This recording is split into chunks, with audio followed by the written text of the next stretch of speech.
Legal and Public Assistance Office, we're handling the initial complaints. So kami po yung may handle ng social media, yung po sa website, yung sa email, hotline, and for everyone's information po, we also have our booth sa sa San Juan, dun sa ang tawag dun? eGov Hub.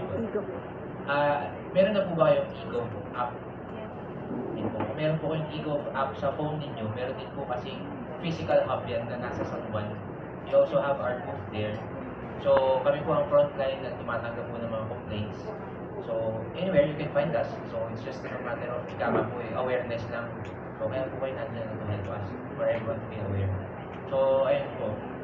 Tulungan niyo lang po kami na kami po yung maging makilala further para po makatanggap po kami mas maraming reklamo. Tapos nabanggit po ni Yusek Lea, may mga regional field offices po kami. So kung nandun po ang yung mga concerned agency na may concern kayo, sila po ang kanampagin niya.